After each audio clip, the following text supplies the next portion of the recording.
So, I mean, with this pandemic and obviously like, we don't have to necessarily talk politics. How are you doing mentally, emotionally?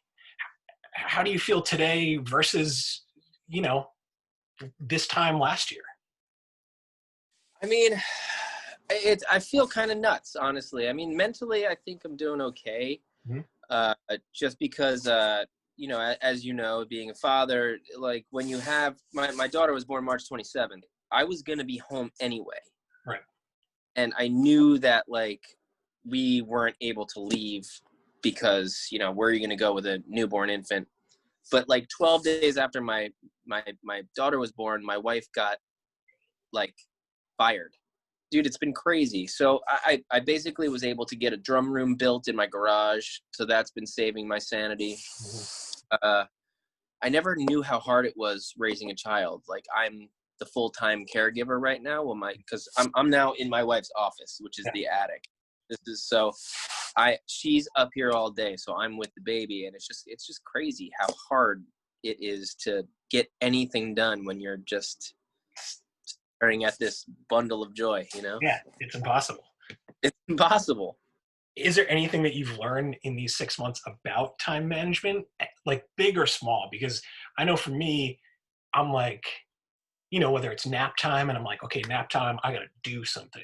I can't like sit on my ass and not do anything. What are anything that you've picked up in the past 6 months that is now part of that routine for you to get those pockets of time? Dude, it's crazy. Like, I should have followed what everybody said and took naps while she was napping. You know what I mean? Like that I guess is the smart thing to do. But much like yourself, like, I have to be doing something. Yeah. I spent years, prior, like, able to be lazy and sitting on the couch and watching TV, waking up at noon and all that stuff. You know what I mean? And I can't do that anymore. Even if I didn't have a child, it's just not a part of my brain anymore. Yeah. So, like, she goes down for a nap. I try to get outside. I have like this like, Rocky V when the Ivan Drago's like exercise, amazing gym, and everything is space age, and then Rocky is like picking up like cinder blocks. That's what I have in my garage, basically, that kind of setup. So I try to go in the garage and work out, and then I have the monitor with me, and if she cries, I run back in, so I try to have a routine, and I try to stick to it. I try to sneak things in that I'm thinking about all day. Like, I can't wait to play drums, and I get in there and I got 45 minutes. So I'm like, what do I do? You know what I mean? So that's a good question, actually. What do you do with that time? Do you like have a premeditated goal, or is it just to like let off steam sometimes? The age of Instagram has been so helpful, I feel, for people who want it to be helpful. Like, I follow a bevy of musicians, drummers, first and foremost, so I get a lot of inspiration from friends and peers on that platform, that I see something like, I got to do that. Like, kind of think about that and like do my version of that, my whatever physical limitation I have to put towards that. Yeah. But I also do this. So my good friend Aaron Tate, who used to play drums in this band called Minus the Bear, he started this. He's the mastermind behind what he's calling the Indie Drummer Collective, #Indie Drummer Collective, and it's like me and like 45 other people, drummers, like just doing cover songs. For October, because of the election and whatnot, we're doing protest songs.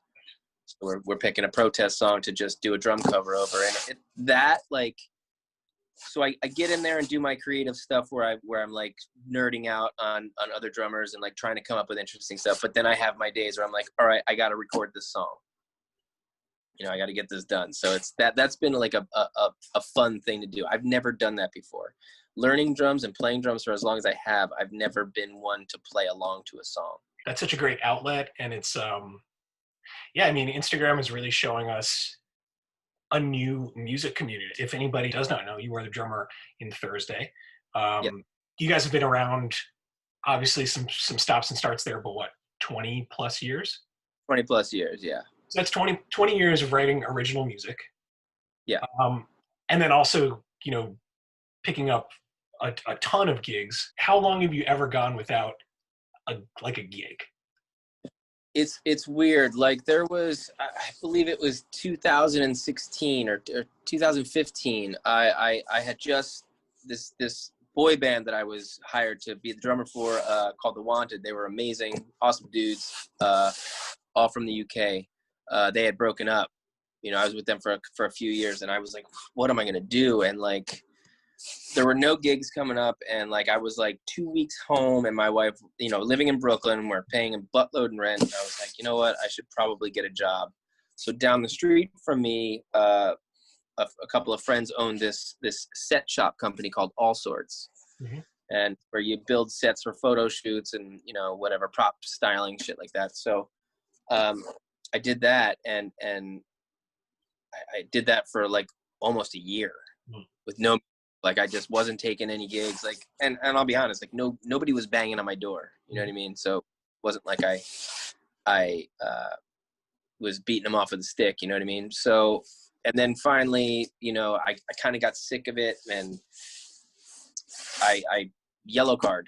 I knew them from Warped Tour. I knew the singer from Warped Tour many years prior, and he was like, "Hey, do you have any interest in touring?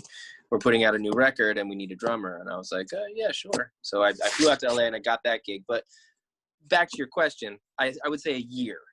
Suddenly you're working, 50, 60, 70 hours a week. And it's like, I can't even think about music. Like, yeah. And you mean to do it. You're not even like, hey, I need to work more. It's just like, you kind of are the employee. So you just do what you're kind of told. And then all of a sudden you're like there forever. Yeah, You know? I mean, and also you understand the value of work, as we just talked about, kind of understanding the value of like people helping each other and like, you know, that sort of accountability to each other. So you're like, I'm gonna do a good job. You have to show up for your friends and your family and your coworkers and whoever it may be. You just show up. Yeah, You know what absolutely. I mean? So, I mean, kind of looking at this time period, because I feel like for myself, it's hard to even sort of conceptualize more than 2 weeks ahead. You know, I can sort of think like 2 weeks, maybe a month ahead, but like, you know, in terms of income, whether it's from music or not, how do you think about Um, man, it's crazy because, you know, I grew up with a single mom. You know what I mean? So I always thought that men and women were equal when it came to pay and being a boss and all this stuff. So, it was never like a weird thing that like my wife had a job and I would stay home with the kid. You know what I mean? Like that was not a weird thing for me. You know. So at this point in time, I'm doing that because I don't think there's a job that I can go out and get right now that's going to make me enough money for childcare. You know what I mean? Like, that? do I go to work just to go to work and then pay somebody the amount that I would make for a child? You know what I mean? Like that just doesn't make sense. I would rather be there for my daughter. But I'm lucky that my wife has, you know, she kind of like is taking the hit for the family right now and doing the work. So it's good. And like, you know, Thursday did a live stream last month, which was really cool and really fun. Hopefully we'll do another one. And I don't know. There's stuff coming in every once in a while that is like paying for, you know, groceries and stuff like that. But I'm definitely feeling like, do I take a real estate class? Do I, you know, get into life insurance because people are dying? Like like, not to sound like a dark weirdo, but like, No. what do, because who knows if music's going to come back. Like you said, it's hard to look 2 weeks ahead. How am I thinking about 2021? You know what I mean? Like, what's it going to be like? And our bands and musicians going to have to take hits because you can only put 50% of the people in the room. Yeah. Does that mean we do the same job that we've always done and make even less money? We've gotten offers to do like parking lot shows where people are in cars, but like, you don't want to be the band that like the person gets out of the car and, you know, is drunk and like, you know, like super spreader. You know what I mean? You don't want to be in charge of that. You don't want to be, what was it, Smash Mouth or something like that? Man. Thursday is a band that I would almost want to see less in a parking lot in a lot of Totally. ways. You did the live stream. I want to ask you about that because even just from a aesthetic and a visual angle, what was going on there? So the first song we did was called "Other Side of the Crash," and Steve, our guitar player, he's very into film and cameras and such. He had this 360 camera, so we just kind of like plopped it up there, and it ended up looking really cool. But this company called My Good Eye Visuals, they're a husband and wife team, and they're just amazing, you know, with the camera. And the people at St. Vitus were nice enough to let us use the room, and you know, it was just a lot of fun. I mean, I hadn't seen those dudes, you know, for many months, so it was like kind of like seeing each other, like, oh yeah, we have to get to work now, you know what I mean? Yeah, this is it. It's a completely different set of circumstances. Coming from the music that we all like the hardcore music and stuff, the stage and the crowd are one and the same kind of, and that energy kind of bounces off one another. So when you're just in this room and you're like, all right, well, this is a live show, but no one's here. You kind of have to, you know, I always said, like, when Thursday plays a bigger room, like, not only do you have to play for the people with the energy in the front that are like moshing and crowd surfing, but you have to play for the people who are in the back of the room drinking. You have to impress them sonically, you know? Yeah. You have to play the things that are on the record that people want to hear, you know what I mean? Like that one fill or that one ripping guitar lead, something, you know, you have to kind of nail that stuff. I don't know how many times I've played to rooms where there's literally no one else there. There's like the other band is like, I guess we should watch these guys. Yeah. I feel like you have to have gone through that to be able to. Dude, 100%. You know? The more recent years, I mean, I had other bands, like I have a band called Aegis, that's a lot of fun, and another band called Heavy Vessel, and like we would, you know, drive to Philly and play a show, and there would be like no one there, you know, even now. Yeah. So not only did I go through it when I was a kid starting the, you know, bands and stuff, it was like it still happens now, and you still have to do the same thing and have the same energy and Absolutely. rip just, you know what I mean? If not more, so yeah. Make up for it, you know? Yeah. That like, you know, it's kind of gratifying in the end. As frustrating as it is, it's like, all right, you know, like, again, the showing up, you know what I mean? Showing up for your band, showing up for these people that you know, paid their $5 to, you know, whatever. At this point with Thursday, are you guys totally indie? Are you with a label right now? Currently we've got nothing going on. Any takeaways about independence, about creative control, about financing? Is there sort of like a middle ground there?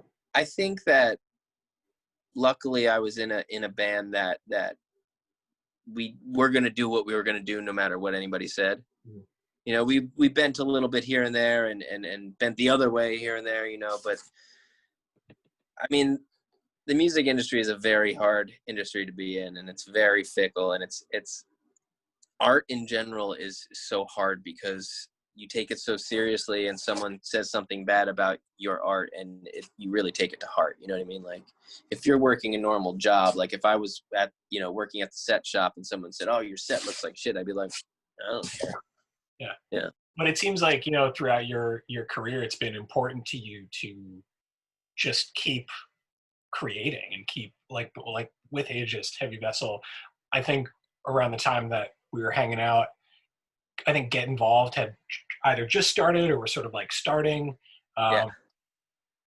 But to just keep playing, is that how important is that to you as a musician? I mean, I got to tell you, man, it's besides my family, it's everything to me, because like, you know, I'm one of those people that like I'm all in on this band thing, this music, this drum thing, you know what I mean? Like I have to make it work because I want to be that guy that spreads himself super thin and gets really stressed out and no one really knows about it. Yeah. You know, yeah. I want to every single band that calls me up, you know what I mean? I want to help friends out, and I want to do it because like I really enjoy playing drums and I really enjoy getting better, you know, like, and that's why I kind of love this indie drummer collective thing, because I really enjoy going in my drum room, figuring out this song, you know, whatever it may be, and playing it exactly like that drummer. Yeah. And that's a skill that you had already worked on, you know, having taken gigs with other bands. How do you characterize your style? I don't know, because I've tried to, like, I don't know, I think I've tried to think about it, you know, like what is my style, but then I realize, like, I like to play as hard as I can, you know what I mean? And I'm not going to a show to watch a rock band and see the drummer like play these beautiful dynamics. I want like someone to bleed. I want an amp to catch on fire, and, you know, I want, you know, someone to puke. Like, that's just what I want. So I kind of, I don't know. I like rock and roll. I like heavy rock. I love Dave Grohl. You know, I grew up, you know, watching Nirvana videos, watching him like hit as hard as he can, like Will Goldsmith from Sunny Day Real Estate. You know, just like that's the kind of stuff that I like. So as much as I try to play other styles of music, and I do, you know, and I really just gravitate towards like trying to play really interesting stuff and having every single note be heard. Having a kid, it like grounds you in a really specific way, where I think you feel more accountable and more responsible. I'll like get like emotional at weird moments, or just where you like look at your kid and they're sleeping and you're like, oh yeah, it's incredible. Yeah. Do you have those moments? And I think for me, it translates to like being this feeling of vulnerability and feeling like I didn't know that. I didn't know. I had no idea. Are you getting those feels? Dude, yeah. I mean, first of all, and I know you can attest to this, like you can never be prepared for being a parent. You never, you think you're going to be different. You think your phone is not going to be filled with 1,000 pictures and videos of them. Yeah. But it is, no matter what, because it is the most amazing thing. Also, like, I am now that person that when somebody speeds by my house on the street, I'm like, they should slow down. Slow down. That is a crazy driver. I've never felt so protective over something or someone. Yeah. You know, it's a very strange feeling. Like, even, you know, like I was supposed to be on tour right now. Yeah. And I was okay with that before the baby was born. But like thinking about it now, like, how would that have worked? Yeah. I don't know if I could have left my wife with my baby in some sort of childcare. You know, like I can't imagine it. Yeah. But before, oh, it'll be fine. Like, somebody will take care of the kid. We'll just FaceTime.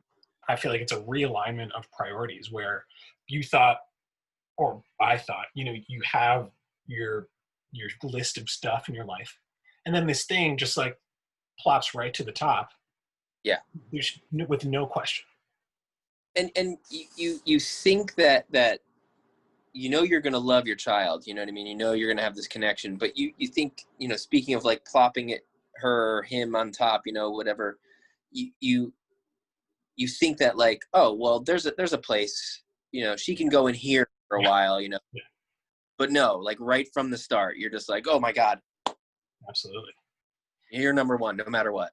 Yeah. It's I think that feeling is like there, yeah, like you said, there's so much that is swimming and sort of constantly swimming. It's not like, okay, she's at the top, cool, done, next thing. You're like, I have to keep this thing here at all times regardless, and that does take a lot of work. But this time I feel that you have at home, you know, and everybody's supposed to be home, I feel like it's a bummer, but at the same time it's such a way to like grow up with your kids too, you know what I mean? Like, it's such a way to know what you don't want to be like, you know. It's kind of forcing you to be like, well, like you said, it's you can't really think about what you're doing, you just have to do. You know what I mean? And you have to just kind of let instincts kind of come in and be like, well, you know, it's going to rain today, so we're stuck inside, so what can we come up with right now, you know? Yeah, and I think for me, some of those instincts, like, because there is so much to do, because you have to like I gotta do something new every 15 minutes, like, because this attention span is like so not there. And then there are definitely times of real deep frustration. And then I think, you know, I've been try to work on, like, when you go to bed, the next day is definitely a brand new day. It's a clean slate. And like, I feel like it's motivation for me to just be better, not be like, I have the choice whether to be frustrated or not. She doesn't really know about that sort of choice. Yeah. So I have to just not be frustrated. It's that easy to just be like, dude, don't be an asshole. Like, she doesn't know, Yeah. No idea. She's smart, but she doesn't know. Yeah. And that's not developed yet. You know what I mean? Like I feel like I get stuck in that as the same thing, like where it's like, tomorrow is a new day. Like I can't get frustrated because it all stems down to like, okay, listen, I need to work out every day and I need to play drums. Like, those are things that I need as a human being. Like, and if I don't get to do those two things, it's okay. But it's something that I kind of, obviously I'm 100% there for my daughter, 100% there for my wife. Like, I'm here, I'm in it. But like, I know that like once like 5 o'clock comes around, I'm going to go play drums, and then maybe 50% of the time that doesn't work. Like, that doesn't happen. And I have to be okay with it. I look forward to it all day, and I'm like, I'm in it, I'm in a good mood, and I'm like, oh, and then I'm going to get to play drums, and then it doesn't happen. And it's like, my world collapses for a minute, but then I'm like, oh, everything. It's because my daughter needs me. Right. Yeah. And what could be more of an honor, more of a, this amazing, like, way to provide. What's Birdie into right now? Because 6 months, I feel like you're getting to that point where she's like, milestones. Absolutely. I mean, she had her checkup today, and so we're going to start her on solid foods tomorrow, which is exciting and also kind of terrifying because it's like, all of this is new to me. Like, I'd not been around kids a lot. Same. Like, even my mom, like my mom, the last time my mom changed a diaper was 17 years ago because my cousin was in it. You know what I mean? Like, so it's all of this is new. But yeah, she's like sitting up on her own, not for very, like, until she realizes that there's no one behind her, then she's like, yeah. But like chewing on everything, and she doesn't have any teeth coming in yet, but yeah, it's wild, man. And I feel like she's really becoming a little person now. Yeah, that's so personality's a bit, and she's found her voice, for better or for worse. The voice is usually some sort of blood curdling scream for something that's not very important. But yeah, she's like, today we don't really let her watch TV or anything like that. But we had the doctor's appointment, and we had this like 15-minute gap of, before my wife was done pumping to give her the bottle, so I was like, you know what? She's not happy right now. She just got a shot. I'm putting on Elmo. And it's just amazing that like Elmo and Sesame Street and all that stuff, like for every child, they're just, I don't know what it is, if it's the tone of the voice or something, but they're just mesmerized by it. It's true, man. It's true. Yeah. Yeah. I feel like with screen time, we're like, well, there's such a range, and I feel like that's one of the things about preparing for having a child, which does lead to a question about, did you and Lexi like have that conversation? Was it an over a span of months, weeks, or was it just like, let's do this? What was it like for you preparing to say, let's have a kid? I mean, I was never anti-family or anti-child, but I never really saw myself being a dad. Like, it just wasn't important to me. Mm-hmm. Not in a way that I wouldn't welcome it if it had happened earlier or whatever. It's just I think I was just a little too selfish and wrapped up in my own career trying to make it. And I don't mean like make it like Guns N' Roses make it. I mean just like make it every day, like. Yeah. But we talked about it, and then, my wife, she's in her mid-30s, and she's like, you know what? It's like, it's time's ticking, and I don't want to not have this opportunity. So then it got to the point where I was like, well, I'm on tour almost this whole year. like, how are we going to make this work? And it's very hard to get pregnant for a lot of people, you know, and I feel for them. But for my wife and I, it wasn't. There was like one day that I was home, and it happened. Yeah. And it was funny because when she was feeling weird, and she's like, oh, I'm gonna get this pregnancy test. And like I said, it was like one time that I was home. She's like, I don't really think that it's that, but I'm just going to get it anyway. And she showed it to me, and I just kind of walked in the other room because she's like, I don't think it is what it is. I think it's wrong. So I was like, okay. So I just kind of like walked in the other room, and like, that's how we, and it wasn't because I was like super excited. Well, I wasn't excited. It was, well, hey, I just so you know, I think it's wrong. So don't get excited. Yeah. You know what I mean? That's kind of how I found out about this life-changing moment. So yeah, it's so funny. It is funny to like think back on the trajectory and then be here, obviously, when everything changes. And did you guys deliver in Jersey or in New York? So we were living in New York, and, you know, going through the motions and being like, all right, we got to find where we're going to do this. We bought the house, and we found this hospital, and we were like, okay, this is where we're going to do this. This is Valley Hospital in Bergen County. And then COVID hit. And one of the checkups that we had gone to, I think the 31 week or whatever, it was an important check. We got a call the next day, and like, hey, this is Dr. So-and-so. Like, just so you know, your last checkup 14 days ago, you came into contact with somebody with COVID. And we were like, who was it? And we're like, we're not allowed to say, but just so you know, tomorrow is like day 15 for you, so you're probably okay if you don't feel weird. So we're like, oh my God. And then that hospital became like a hot spot. Oh shit. So we always wanted to do like a birthing center or like a home birth, but, you know, we were living in an apartment. We couldn't really do the home birth there. And then we moved, you know, fast forward to moving, and we're like, all right, we can't do this in a hospital. We can't. Like, the problem with home birth and a birthing center is they don't take regular insurance. Right. Because almost like it's an elective thing, but I guess it is kind of an elective thing. I don't fucking know.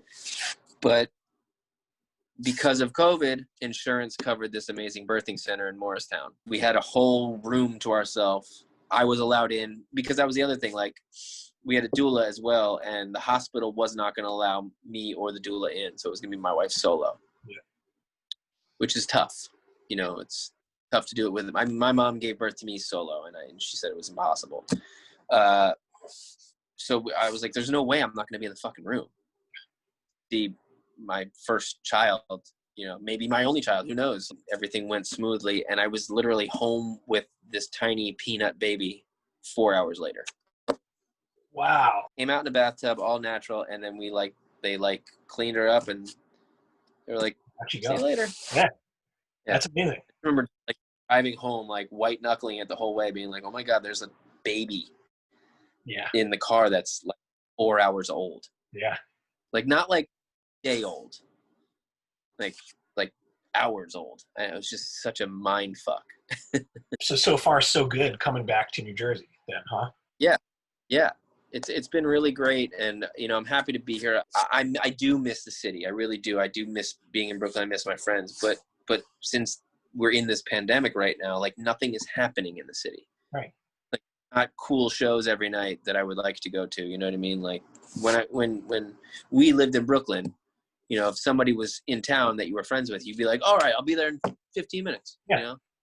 But, you know, that is not even able to happen there. So I'm happy being where I am. I've kind of gotten used to this bubble that we've created, you know, that I'm sure you've created. Like, we've each individual household has created this bubble that you have to live in. And I mean, as much as it does suck missing my friends, it's actually quite comfortable these days.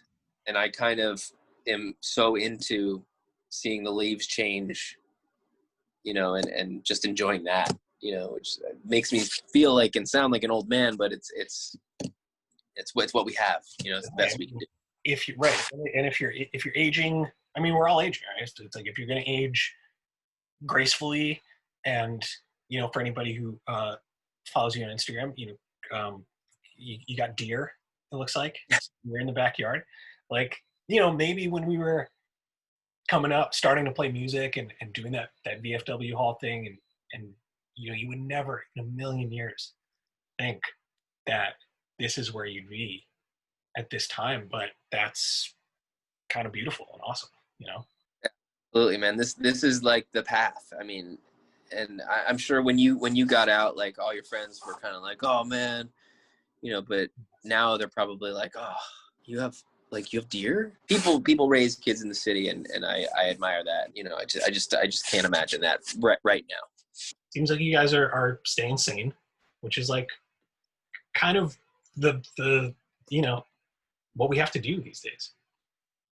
It's been rough. I mean, like, not only did we move, huge life change. My wife lost her job, huge life change. I kind of lost my job, huge life change. Had a baby, huge life change. Pandemic. So it's literally like we stepped on every mine, been blown up, but we've managed to keep it together, you know. So I'm just super thankful for that, you know, that we can stand this, you know what I mean? We can weather this storm. We got to find solutions to these strange, unique problems that our generation is facing, and man, it's hard, but what else are you gonna do? Exactly. Live in the solution. You know what I mean? Not live in the problem. That's what it's all about. I like that. PMA for sure. PMA, 100%. Awesome, dude. Well, go be with your family. Hey, likewise. Great to see you, man. And I hope to talk again soon. Absolutely. You know, do it again. That would be great. Yeah, we can FaceTime. Maybe someday we can get in a room and play some music. If that's a thing, we'll see. Absolutely. I'm always down. Cool, man. All right, brother. Good to talk to you. Good to talk to you, brother. Bye.